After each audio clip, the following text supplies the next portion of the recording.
Praise the lord. హల్లెలూయా. మన ప్రభువును రక్షకుడైన యేసుక్రీస్తు శక్తి కలిగిన నామంలో ఈ ఉదయకాల శుభాకాంక్షలు.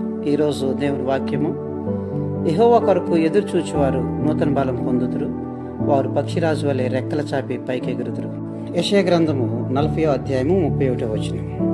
ఒక్కొక్కసారి మన పరలోకపు తండ్రి తన సంరక్షణలో పసికందులుగా ఉన్న మనలను కొండ అంచుల వరకు తీసుకుని వెళ్తాడు. ఒక్కొక్కసారి మనం అక్కడి నుండి అగాధంలోనికి నెట్టివేస్తాడు కూడా. ఆ నెట్టివేసినప్పుడు పడిపోతున్నట్టు మనలో ఉన్నటువంటి శక్తిని బయటికి తీసి ఎగిరితే బాగుండు అని అనిపించుకుంటూ ఉంటుంది.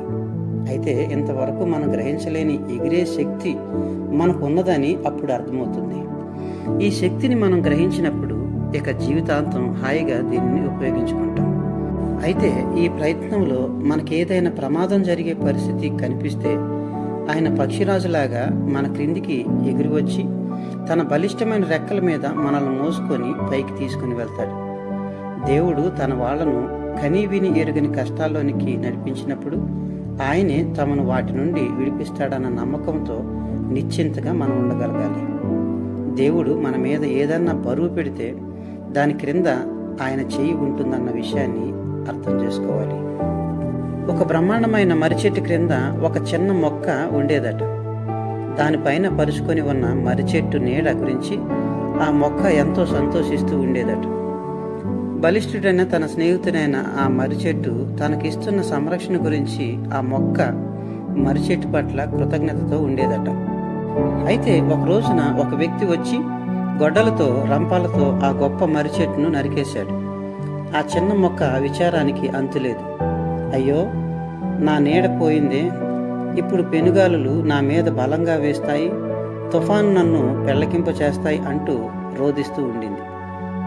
అయితే ఆ మొక్క అంటిపెట్టుకుని ఉన్న దేవదూత పక్కనే ఉండి ఆ మొక్కతో అంటున్నాడట, కాదు కాదు, ఇప్పుడు సూర్యరశ్మి నీ పైన ప్రసరిస్తుంది, వర్షపు చినుకులు నేరుగా ధారాళంగా నీ మీద కురుస్తాయి, మొక్కగానే ఉండిపోయిన నీ దేహం పుష్టిగా పుంజుకొని విరబూచే అంత శక్తిని నువ్వు సంతతించుకుంటావు, నీ పూలు ఎండలో చిరునవ్వులు చిందిస్తాయి, నిన్ను చూసిన వాళ్ళంతా ఈ చిన్న మొక్క ఎంతలా ఎదిగిపోయింది, ఇప్పటిదాకా దానికి ఉన్న ఆశ్రయం నీడ తొలగిపోగానే ఇది ఎంత అందంగా నవలలాడుతూ ఉంది అని అనుకుంటారు.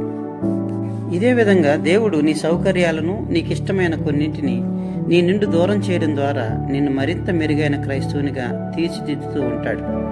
దేవుడు తన సైనికులను యుద్ధ రంగంలోనికి, కష్టసాధ్యమైన పనుల్లోనికి పంపించడం ద్వారా శిక్షణ ఇస్తూ ఉంటాడు.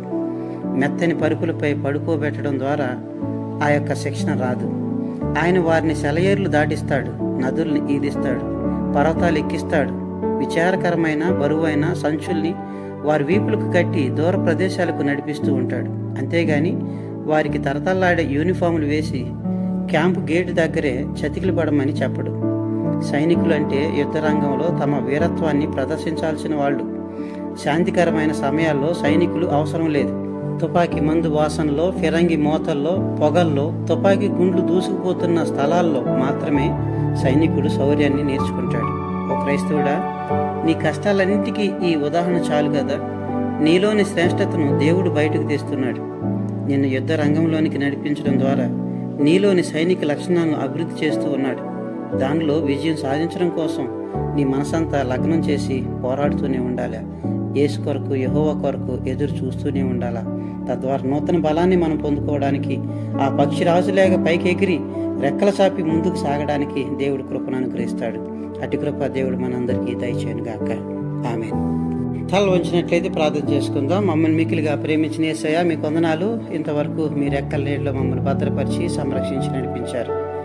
నూతనమైన దినంలోనికి మమ్మల్ని ప్రవేశింపజేశారు, సజీవ లెక్కలు ఉంచారు, జీవాన్ని మాకు దయచేశారు. మీకు స్తుతులు, మీ స్తోత్రాలు చెల్లిస్తున్నాం. అయ్యా, మీ కొరకు ఎదురు చూసే బిడ్డలంగా, మీ యొక్క నూతన బలాన్ని మేము పొందుకునే వారంగా, పక్షిరాజులేక తండ్రి రెక్కల చాపి పైకి ఎగరగలిగే శక్తిని మాకు దయచేస్తున్నందుకై మీకు వందనాలు, మీ స్తుతులు చెల్లిస్తూ ఉన్నాం. ఈ ఎదురు గాలిలో, ఈ హోరు గాలిలో తండ్రి మేము పైకి ఎగరగలిగే శక్తిని ప్రభా మేము పొందుకోవాలంటే, అయ్యా తండ్రి, కష్టాన్ని ఓ ప్రభా శ్రమలను మేము భరించాలని వాక్యం ద్వారా మేము చూసాం. అందుని బట్టి మీకు వందనాలు. మా జీవితాల్లో తండ్రి నాయన మాకు కలిగే శ్రమలను ఒక మెట్టుగా మేము ఎంచి పైకి ఎక్కడానికి ఇది ఉపయోగకరంగా ఉంటుందని అర్థం చేసుకొని ముందుకు సాగిపోగలిగే భాగ్యాన్ని దయచేయండి. ఏ విధమైన శోధనలో, ఏ విధమైన పాపంలో మేము పడిపోకుండా, ఏ ఉపద్రవాల్లో మేము చిక్కుకోకుండా తండ్రి, ఏ అనారోగ్యానికి మేము గురి కాకుండా, ప్రమాదాలకు లోను కాకుండా మీరే ప్రభా ఈ దినమంతా మమ్మల్ని కాపాడమని యేసుక్రీస్తు నామములో అడిగి వేడుకొనుచున్నాము తండ్రి. ఆమేన్. ప్రభు మనందరినీ బాగా దీవించును గాక. May God bless you all.